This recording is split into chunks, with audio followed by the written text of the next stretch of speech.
my camera just wouldn't work. When I had a training session, it just, no matter what I did, and I'm pretty good at troubleshooting, nothing was working. And I'm like, okay, we're going to do this session without me on camera. Yep. One of the things that blows my mind is the amount that you pay for like a MacBook, and like the shit camera that comes with it is mind-boggling. And so I always end up buying these external ones, and the one day I just gotten one, it wasn't working, and like a super mature adult, I threw it on the ground because I was mad, and then I broke it. Hey Warners, welcome to another episode of The Women Your Mother Warned You About, the podcast that makes business sexy again. Oh, that was supposed to be Rachel's line. Where's Rachel? No, she's not here this week. It's just me. Last week, it was just her. Well, not just. We had guests. And by the way, this is Gina, the other half of The Women Your Mother Warned You About, which is sponsored by Sales Gravy. Super excited about this week's episode. We brought back Justine Sones, who's a stress management and self-care coach. She's been on our show before. We loved her so much, we brought her back. So this week we talk about boundaries, how to set them up, how to break them down, and how impactful and helpful and necessary that is in a sales conversation, in business, and in your personal life. I think my biggest takeaway from this episode was talking about the difference between fitting in and belonging. They are two different things. So, Warners, sit back, take notes on how to de-stress, self-care, and have a better life in business and your personal life with Justine Sones.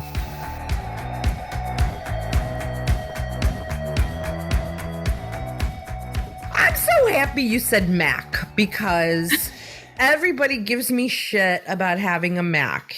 And I got a Mac and I still got issues. Now, one could say I'm the issue. One could say that, but I'm going to go with this Mercury in retrograde shit. I 100% think that Mercury is the issue. I'm all for taking personal responsibility and blaming Mercury. Both things are true.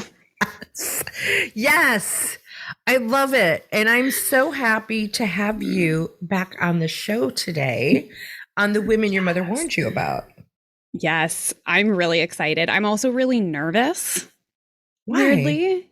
Why? Because I think it's because yesterday I listened to a podcast that just went out, and there were a couple times where I'm like, I didn't fucking answer the question at all. Like, you tried to get a really simple answer out of me, and I went on this complete tangent, and all of a sudden I'm like, can I not trust my brain anymore? What, on our podcast? No, on a different one. Oh, okay. I'm like, but so I went through and I like listened to our last episode. I took notes so that I know like what we referenced. What did we talk about on the last show? By the way, everybody, welcome to this episode of The Women Your Mother Warned You About with Justine. Do you say Sones? Yes. Because I butcher shit all the time. With Justine Sones, she's back because we loved her so much when she was here the first time. We're like, ooh, let's do a series of episodes with Justine that we could wrap into this show. And what we're talking about today is, I believe, healthy boundaries. Is that what we're talking about today? That sounds like a really great topic to talk about. Okay, good. So That's what we're talking about today. And we've got some really great other episodes that we're going to do with you over the coming weeks because we thought it'd be fun to bring you back. Sadly, Rachel's not here, so you get to be the blonde. I love it. I've been that role my whole life. I'm well prepared. That's perfect. And just so you're clear, you're the temporary blonde. You're not the forever blonde. Yeah, you're not the permanent. That. You're not the permanent blonde. I don't want Rachel to think she's been replaced. She's irreplaceable. She is irreplaceable. I'm so glad that we communicated that up front, and I am fully on board with it. You know what? You know what's so cool about the fact that I communicated that up front? Let's hear it. Here it is. I just set a boundary. You did. You did. You learned so much. I learned. Well, so that's our episode for today. That was so great. I know, right? was totally improv. I was like, oh, how do we segue there? Yeah. Boundaries. Yeah. You know what? Mercury in retrograde, that badass needs to set boundaries. No, I need to set boundaries in Mercury in retrograde. Yes. So I don't know how into astrology our listeners are, but this is actually a really fun mental exercise that I have in terms of when I do set boundaries. I look at the things that are realistically within my control, and then there's often elements of things that aren't. And so if I can kind of tell myself a story that makes me feel better, I do that. I let myself live in imagination. So whether or not you buy into astrology, Mercury is the planet that resides over like communication and something else, the messenger planet or something like that. Okay. So when Mercury's in retrograde, anything tech related or communication related gets really messed up kind of inexplicably. And so what I do with that information is when things do get messed up, because they will, I can tell myself like, this doesn't make me bad or wrong. Like, I'm not bad at my job because this happened. Mercury's in retrograde. Let's blame Mercury. So I did everything within my power to prepare. It still went wrong. I can't change it, but I can blame Mercury, and that will allow me to move on with my day. I like it. As salespeople, a lot of our listeners here are salespeople, and salespeople, sometimes we want to blame all kinds of things for why we're not getting sales. And I'm going to give everyone permission to like blame Mercury in retrograde for like 10 minutes, right? Because it's right? Because you just said it affects communication. We really shouldn't be blaming anything. It's funny. I like this, like the stories we tell ourselves thing, which the stories I tell myself sometimes helps me get through a situation. The stories I tell myself also get me in trouble because it creates delusion, and we know we can't sell in delusion, but there's nothing wrong with a temporary moment of imagination, storytelling, and blaming Mercury in retrograde. Yes. A brief reprieve. And then we get back to the task at hand. Great. So, what another great segue. So I'm pulling up my handy dandy notes here on my phone because we've put together all these topics that we're going to be going through over the next several episodes that we do with you. And when I say next several episodes, Warners, I'm not saying these are consecutive. We're going to sprinkle Justine in. Yeah. We're going to sprinkle a bit of spice, little hot sauce here and there. A little hot sauce here and there. Rachel went a renegade without me. I think yesterday she recorded an episode with someone else. So she cheated on me. I'm cheating on her. It works. By the way, this show is sponsored by Sales Gravy and Jeb Blunt.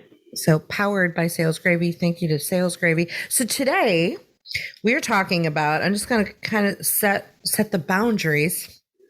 Ooh, look at that. Healthy boundaries in theory plus practice. All right, so I'm going to read this little description. The word boundaries gets thrown around a lot, right? So there's that, because it's like boundaries, set your boundaries. What were your boundaries, right? I've been through enough therapy for that. It's thrown around a lot without actually getting clear on what a boundary is, how it functions, and how to put the theory into practice. Oh, yes. You specifically love having conversations that help bring those intangible boundaries, mental, emotional, and relational, to life so that people can take agency over their own. Yes. I love this. Is juicy. So let's talk about the word boundaries. It gets thrown around a lot without actually getting clear on what the boundary is. So let's talk about that, the word boundaries. What's your feelings on that? Okay. So boundaries, and we touched on this a little bit the last time that we spoke, but boundaries at their core are limits that we put in place to protect ourselves, right? And so that, again, at first glance seems really straightforward, but when you start to break it down, we realize that there's a lot of nuance that exists here. So like, what is a limit? How do we find our limits? How do we work within them? Without, playing small? What does it mean to protect ourselves? What are the actions we're taking? What's the effect it's actually having on our lives? And then when we say protect ourselves, what does that self even mean? And what does that look like relative to the people around us? Because boundaries exist between ourselves and others. So how do you create that healthy separation without creating so much distance that there's disregard for the person on the other side of it? Yeah, well, let's kind of back into that a little bit. Why do we need boundaries, and why do we need to protect ourselves?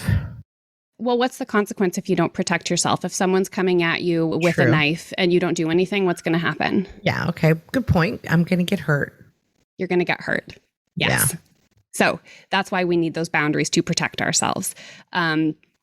And to not just protect ourselves, but again, to also protect others, because there's the boundaries that we set that limit the way that people can access us. And there's the boundaries that we set that limit the way that we connect with other people. So again, with the example of an attacker coming at you with a knife, it's really easy to kind of think about how those boundaries would exist, whether it's putting distance between you and the person, or whether you are reacting in a way to protect yourself with like more defensively by like fighting back or something like that. But then if the person does actually make contact with you, your first line of defense is probably going to be your clothes and then your skin, right? Yeah. And so when the object that they're using to attack you makes contact with your skin, ideally, it doesn't penetrate immediately because there's that barrier, right? So that's a boundary that exists. Within your skin, you also have all of those nerves that are giving you the feedback to your body to let you know what the actual threat is. Right? So if you're fighting someone for your life and they're maybe punching you, a blunt force isn't going to do too much damage. You might still be able to engage with that protection, right? If they actually break skin and you get that level of pain that says, okay, something's really wrong, then that tells you that you maybe need to take even more protective action. And this isn't like a perfect example, but it kind of brings to light how that protective mechanism functions when we're talking about a physical threat. Yeah. Okay. Well, so let's talk about this, because there are going to be some people out there, some naysayers listening to this, who are going to say, oh, I don't need to set up boundaries. Do you know who I am? Nothing can penetrate this. Nothing can hurt me. Nothing can destroy me. I'm indestructible. What is this boundaries thing you're talking about? What about those people? So, I mean, I would be curious about about the quality of their interpersonal relationships in terms of how they're setting those boundaries, because there can be, a lack of boundaries where you let people take advantage of you. You people please, you bend over backwards. That's kind of how we traditionally think about people with boundary issues, is that really heavy codependence. But on the other side of that spectrum is if we're too removed and we actually put up these walls that keep people at a distance, then that can also be, it's damaging and shortchanging us. So if we have, this circle where we exist and this circle where the other person exists, and have that overlap in a beautiful Venn diagram, love myself a good Venn diagram. Love Venn diagrams, yes. What a healthy boundary does is actually creates a mutually beneficial space in that relationship that works for both people. So if you do have healthy boundaries and you're able to show up in that way that works for both people, it nurtures growth, it's healthy, then great, good for you. You'll know that because you have great relationships. But if you are keeping yourself at so much of a distance that you're not actually connecting with people, then that creates a violation of distance. It creates too much space because we are wired for connection. We put these limits in place to protect ourselves so that we can show up for other people because we're social creatures. I think there are a lot of people out there that don't realize that they don't connect, that they can't connect. Their walls are so thick around them that they're actually oblivious. Would you agree? I think so. Where do you think that comes? Where do you think that comes from? I mean, I know we're not psychologists, but I think this is fascinating to me. I think that some of it has to do with And like, this is me going completely off of my like normal script of conversation, like my talking points and stuff like that, into a general area of inquiry, is that I do think that it has a something to do with a degree of emotional maturity in terms of like, when you are literally born as a newborn baby, the first thing that you can see is really only like 6 inches from your face, right? So that you can bond with your caregivers. And then after that, you start to take in like black and white objects, and like and you develop that capacity to see farther. But when you're a child, you still kind of make things about yourself, right? That's like you make sense of the world through your own lens. And as you grow up, you develop that capacity to take on the empathy and point of view of other people. And so I do think that if people aren't connected enough to be able to take on that perspective, like hear other people's stories, because you always impact the people around you. It's just whether or not you are aware of it. And so I think that it takes that level of emotional maturity to be able to extend that perspective to other people. And I think that there are a lot of adults who just genuinely haven't learned that kind of empathy and connection. And so it becomes this spot of unawareness that if you don't think that you have a problem, then you don't have a problem. And it's really convenient if you aren't connected enough or in a safe enough space to listen to people share when you're causing them harm, because then you remain oblivious to the problem. So it becomes this self-fulfilling prophecy, you know? Yeah. Well, I want to talk a little bit about this empathy thing and being born with it. And I'm huge into this, and this is very much emotional intelligence that we're talking about. We also know that people, there's a certain percentage of people that their emotional intelligence is not quite there, and they are more kind of like borderline sociopaths, right? Because they start to believe their own stories that they tell themselves, and some of them become pathological, right? They're oblivious, and they don't have the empathy capacity. So while you started to say like we can learn this, and I do believe that we can learn empathy through first starting with self-empathy, but I do think there are some people that are maybe just they're miswired and they don't have the capacity. I think that there is a very, very small percentage of the population that genuinely don't have the capacity, because, you know, to truly be a sociopath and be connected from the ability to feel is a really small percentage. Yeah. But I do agree that I think it does become pathological. And so I think that, you know, people are born with predispositions towards certain behaviors and traits, and the environments that we exist in end up nurturing the expression one way or the other. So then where my brain kind of goes for that piece of the conversation then is like, for these people, how have they been enabled along the way? Okay. And so this kind of comes back to that element of consequence, is that like, if you are truly that disconnected from the way that your behavior is impacting other people, it might be because someone's softening the blow for you. Right. And so it becomes this thing of like, maybe there are people that are, I hate saying that I think that people are too far gone, but all that I can do is keep showing up in this practice as I am, and hope that it ripples out and reaches those people, while also knowing that they may not be the people that I have the capacity to allow into my inner circle of contact right now. And that's a consequence of my boundaries. It's interesting too, the environment part of it, of what they were exposed to, who enabled them, who nurtured them. Did they not get that? I also think that there is a part of the things that happen to us along the way that harden us, that get us to put up the walls to protect ourselves. And then it becomes a self-fulfilling prophecy that becomes your new way. And that's what you do. And then you become emotionally disconnected. I've seen this with a lot of people. I saw it in my last marriage, my first and last marriage, right? I saw the emotional disconnection with him, that he just didn't have the capacity. But I think it's because he put all these walls up and then fell into that pattern. So I think you would agree with that just from nodding your head.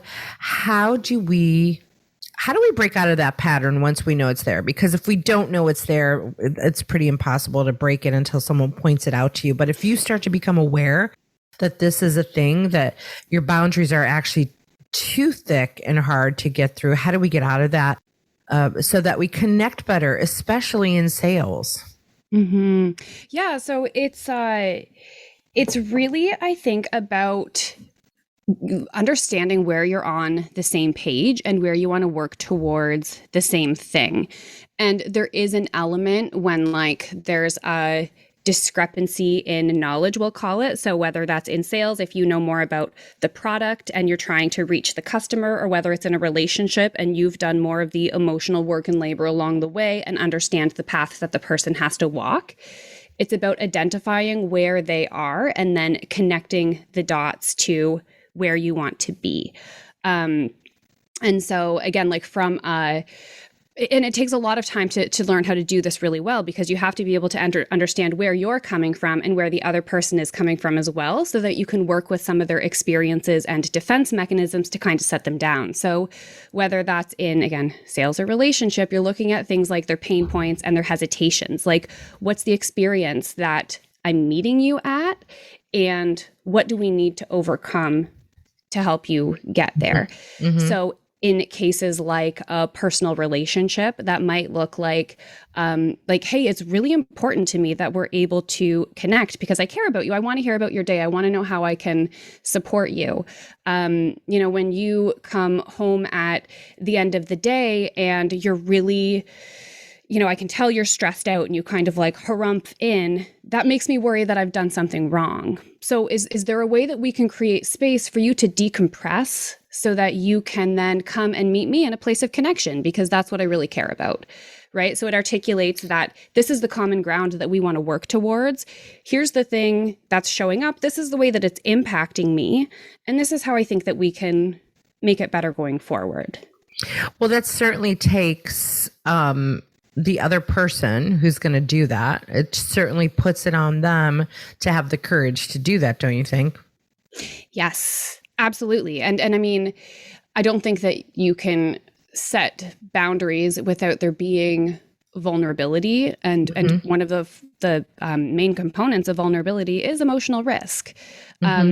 And so again, like from my perspective, if I'm the person initiating, saying like, hey, how can we facilitate more connection, that is vulnerable, because it is me saying like, I care about you. I want you to let me in. It hurts me when you don't let me in. And so if, the person on the other side isn't receptive to that, then there's the risk that, the vibration, the wave, the energy that comes back at me will reinforce the fact that like, maybe they don't want to spend time with me. So then all of a sudden that leaves me to now deal with sitting with myself and saying like, am I someone who's worth spending time with? Absolutely. Is this about me? No, it's not. No. It's about the fact that they're having a bad day. And then that said, over the long term, if that pattern persists and there's never any effort to meet me at the point of my boundary, extending the connection while limiting the harm that the behavior causes to me, then it becomes a question of like, do you stay in relationship? And now a word from our fabulous sponsor, Jeb Blunt at Sales Gravy. Hi, this is Jeb Blunt. There's a reason why thousands of sales professionals and top companies across the globe hone their sales skills at Sales Gravy University. You see, Sales Gravy University is different than most learning platforms. First, we have live courses taught in a virtual classroom by our master trainers that start almost every single day. And our e-learning platform is populated with hundreds of hours of sales training content produced by some of the top sales trainers in the world, including Gina's spontaneous selling course, which is worth checking out. Now, I've got some good news. If you've never taken a course on Sales Gravy University, if you're a new user, you can take your very first course for free. That's any course on the platform, absolutely free. Just go to learn.salesgravy.com. That's learn.salesgravy.com, or click the e-learning tab in the top menu at salesgravy.com. Pick out your course, and when you check out, use coupon code FREECOURSE to get that course for free. That is free course to get your very first course for free. Speaking of Sales Gravy University, go check out salesgravy.university and see some of the courses that I'm teaching. Just scroll through the university and click on them and you will find me and sign up. I'd love to have you there. I think that's really important for salespeople, especially because when we're going up against a buyer that has resistance or has that veneer, we have to be willing to be vulnerable, to open up that door for a tough conversation, to find a way to get them to show themselves, to talk, to be willing to let their guard down. And in my opinion, just based on my improv training and how I've trained people, I call it creating a safe space, right? You just talked about, I want to talk about this, making space for someone. I talk about creating safe space for people to operate and learn and be, right? So you have to create that safe space for them and you simultaneously, because you're putting yourself out there to be vulnerable. So you want to be safe. And I think the best way to keep yourself safe is to create an environment of safety for the other person. Yeah, it's both. It's both. It's like, again, I think that it has to start with creating that safe internal space for yourself. And one of the things we talked about in the last episode was the way that that story perpetuates, right? That creates that stress response that makes us feel defensive or like we need to protect. And so, you know, in the scenario that we just unpacked, again, for me, ultimately, like to be at the point that I can go to myself and know that, that I'm okay, you know, like I'm not harmed by their reaction.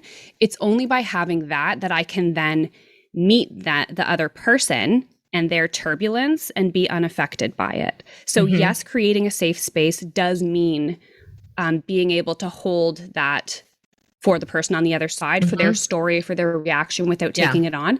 But I think the only way we can actually do that is if we know how to have that safe space for ourselves first.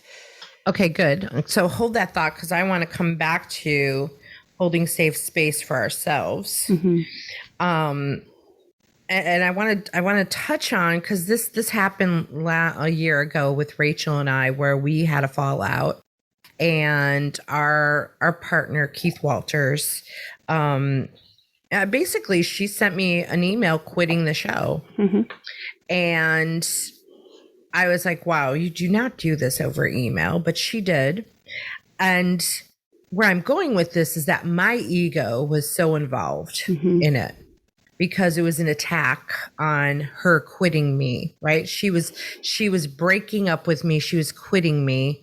You know, she wasn't quitting the show. She was quitting me. Yeah. And Keith, being a partner, I called him because she sent an email to both of us. And I was like, I don't know what to do with this. What do you suggest? You want to mediate? And he did not want to mediate. He did not want to get between the two of us, for sure. And he's a very evolved man. And his response was, "Did you call her up and hold space for her?" I'm like, that's the last thing I want to do, is hold space for her right now. Right. That was my reaction, because my ego was so involved in the moment. How do we get out of that when we've come to such a contentious point, and we're coming close to contempt, and then you become resentful and it's hard to come. How do we get out of that before it gets too deep? For me, it's always about taking that space first. So it's like, for you to be able to hold the space for her would mean that you would have to have someone hold the space for you first to process, because again, like there's elements that make the engagement feel personal, and we have to be able to pick those things out. And for me, the only way I'm able to do that is either by talking it through with someone, whether it's like a friend or a therapist, or by writing it down, or by doing physical activity. So, and so for me, it's like the way that we respond to engagements with other people, it's not like thing happens, react. There's always a process, like a processing element to unpack. So yeah, again, it's like to honor your needs first, to say, this is the way that this is impacting me. These are the stories that are coming up. This is what needs to be addressed. It's only then that you can go back and hold the space for the other person, because then if she, says something that triggers one of your threatening stories, you've already done the work to answer that story to yourself.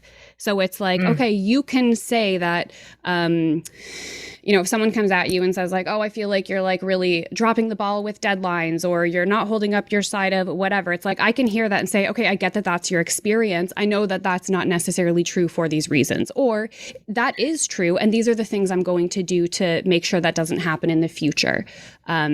So again, it's only when you can meet each other in that place that you can actually facilitate the repair that allows you to move forward. And that's what the boundaries on your own end help you do, so that then you can come to that mutually beneficial space to meet. Perfect. I often talk about, especially in customer service and sales, that perception is reality.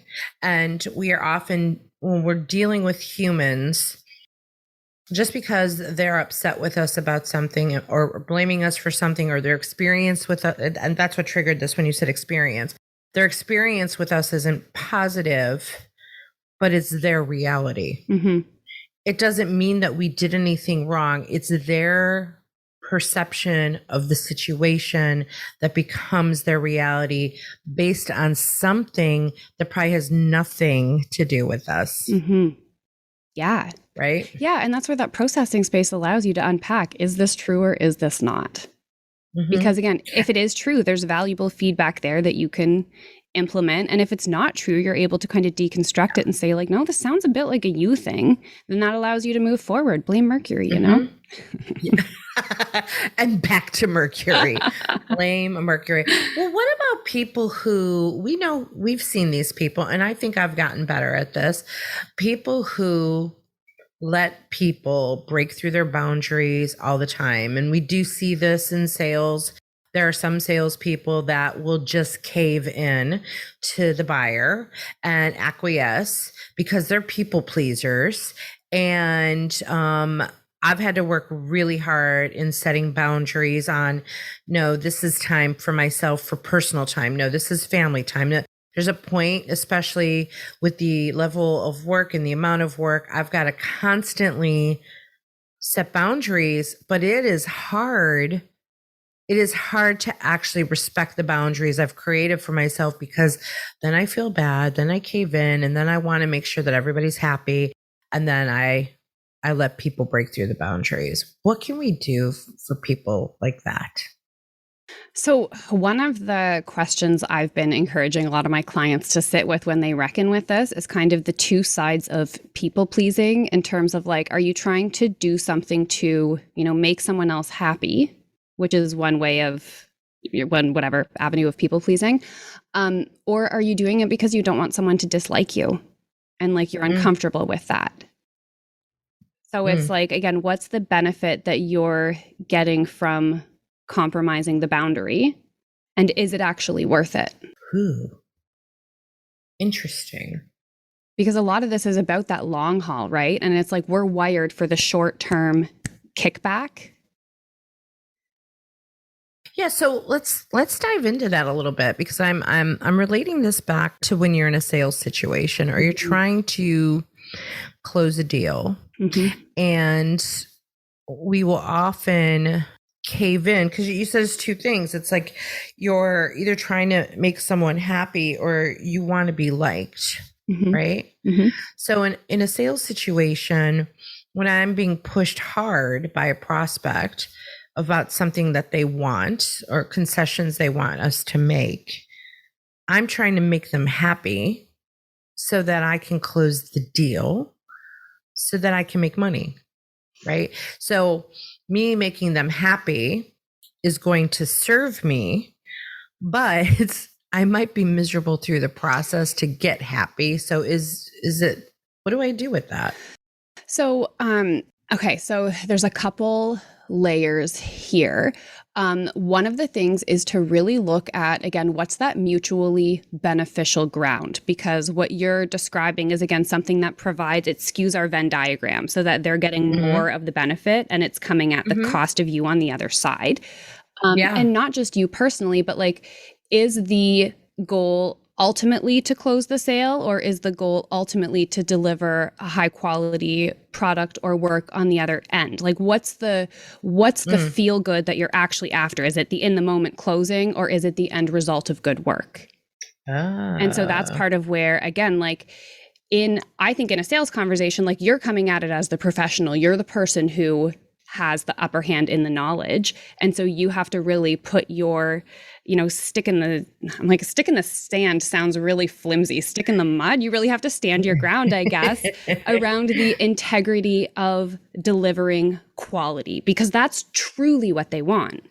And then again, coming back to that long term, like what ultimately makes for a successful business is when you build that trust with your customers. Right. So it's like, is the thing that they're after, are they trying to talk you down in price because they want to save money?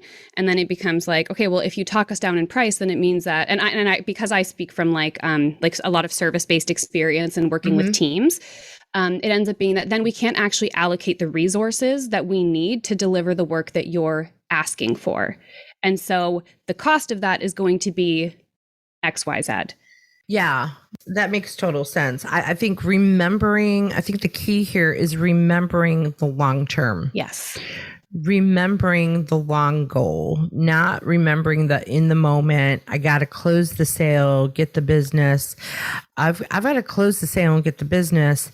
And I also need to make sure that it's the right fit for our company. Yes. I need to make sure that it's not actually going to cost me money in the long run, because now it's become a complicated client to work with. And if I've done all of this upfront, concessions and compromises in the beginning, what's that going to look like in the long term? Yes.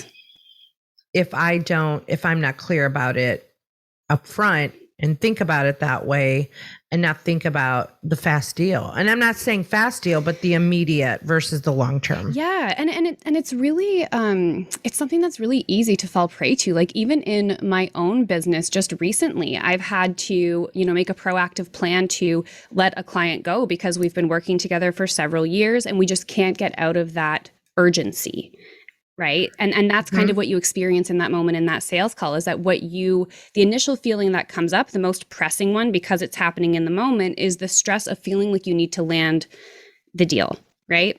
Yeah. And again, like if we talked about this in our last conversation about like unpacking the fear behind it, because what your body is probably responding into in that moment is that fear of like, if I don't get the sale, I'm not going to make the money. I'm not going to pay the bills. My business is going to go under. I'm going to be homeless and blah, blah, blah. Like that's. So to be able to create that space to calm down from that stress response and remind yourself of what that long game is. So I want to go back to making someone happy, because that was the one. And then the other one was we don't want to be disliked. So we want to be liked. Now, we want that in the sales process for sure, but in any kind of relationship, I see this more in just personal relationships in general, of wanting to be liked, wanting to have, I probably went through this in my courtship or dating period of life before my current significant other, of, you see this in relationships. People are willing to be less than or take less than because they want to be liked. How do we overcome that one? So this is a topic that Brene Brown writes about and talks about in a really beautiful, wonderful way. And it's this comparison of fitting in versus belonging. Ooh. Right? Yes. And so this idea of like, if we're nice and we're, good and do the right thing, then people are going to like us and then we're going to fit in. That creates a sense of social safety and protection. And again, this is something that we are wired for biologically because we are social creatures. It's inherent to our survival. But the thing, like when we approach how we show up from that way. Again, it's kind of like taking those external markers of what someone else thinks makes us good and trying to meet those competing pressures. So it's like, if I'm this person for this person, then they'll think that I'm good, they'll like me, whatever. And that creates an insane amount of stress trying to fit in with these different environments. But what we actually want to cultivate is that authentic sense of self where you have belonging, where you feel safe, where you feel like you can settle in. And so it's that, when we compromise our boundaries and constantly let other people dictate who we are for the sake of fitting in, then it's not good for us. I think what the problem with that is that sometimes people don't realize that they're trying to fit in. Yes. Versus belong. And again, that's another oblivious, how do we get there? I mean, I know how I got there, and it was through a lot of therapy. It was through, like you said, like writing things out. You know, there were different practices I put in place to be more aware. I'm big into emotional intelligence. I've done this kind of work with clients of like discovering your own triggers, self-empathy, just looking at simple things like when you get triggered by someone, how does that make you feel? What are you thinking? And what do you need? Mm-hmm. But there are a lot of people that don't have those tools to figure the difference out between belonging and fitting in. Mm-hmm. I mean, I think that the tools are out there in terms of like podcasts are free, right? Mm-hmm. And so they do offer a really great introduction. So like if someone's listening and they think like, I don't have the tools for this, like, hey, you're already in the right spot. You do have the tools. Mm-hmm. And there are other things available, but I think that there is no shortcut to finding that sense of self. And being able to take that, like you mentioned, writing, like years of therapy, like a lot of sitting with unpacking your triggers, like, why am I reacting this way? Like, where does that really come from? Because you have to be able to unpack your conditioning. Because again, like as a child, you learn to make sense of who you are based on what's going on around you. And it takes a lot of conscious effort to find that separation and look at what have I been conditioned into and who am I actually, right?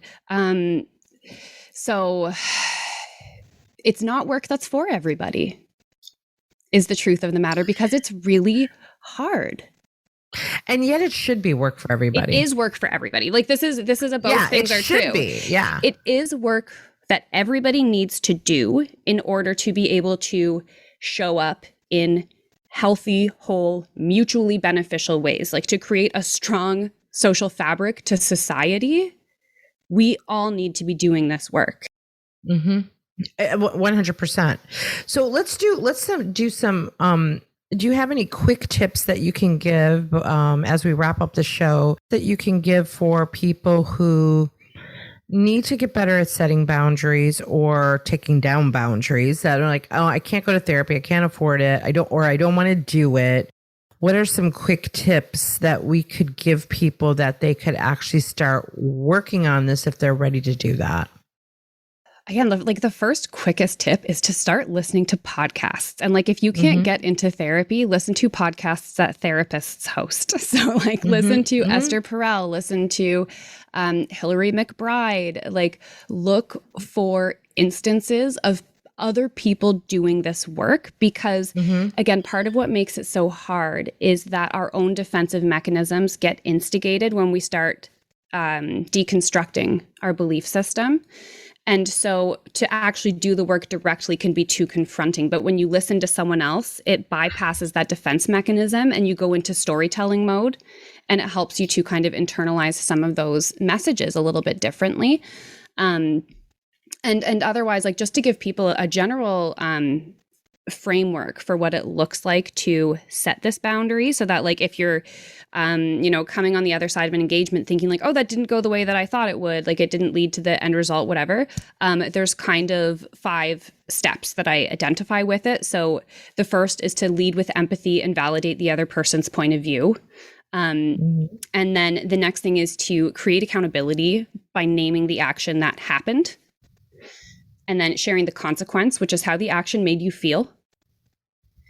Connecting with the mutual benefit to get on the same team. And then stating the boundary that will get you there and holding your ground. So again, that makes it sound really simple. State the boundary, hold your ground. But that's what the full process looks like. That holds that mutually beneficial, semi-permeable space that allows for growth.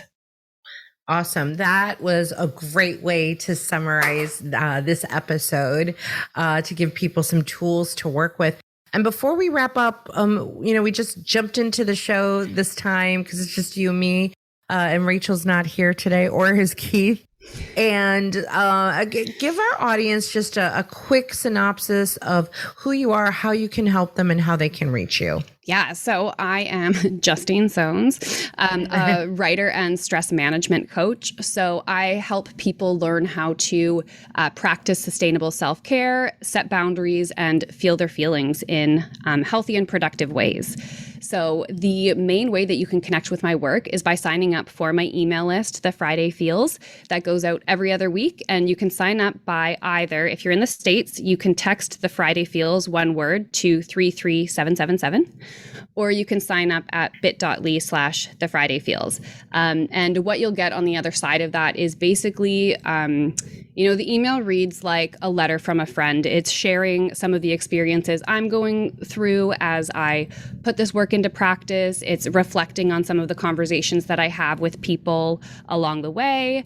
And it just really provides a consistent inquiry into this whole setting boundaries and self-care thing. Awesome. Love it. I love that you said feel your feelings, because that's what it comes down to. Feel your feelings. Yes. Don't ignore them. Yeah. Feel your feelings, unpack the story with that like is going along with them. And that's going to give you so much clarity about what's actually going on in your life. Awesome. Thank you so much for being here, Justine. Thank you for having me. It's always a pleasure.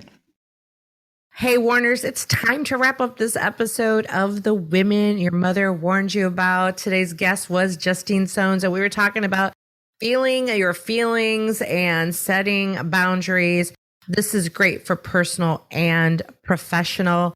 This show is sponsored by Sales Gravy. For more information about Sales Gravy, you can go to salesgravy.com or salesgravy.university. And to learn more about our show or hear other episodes, womenyourmotherwarnedyouabout.com is the place to go. You can hear all the episodes there. You can hear us on any podcast platform. Do us a favor, go share an episode with someone, especially if you loved this one. And if you haven't given us a rating or review yet, do that as well. Warners, we gotta go. Thanks again for listening to this episode. This really will get serious soon. Yeah, it doesn't have to. I don't think anybody wants it to be serious.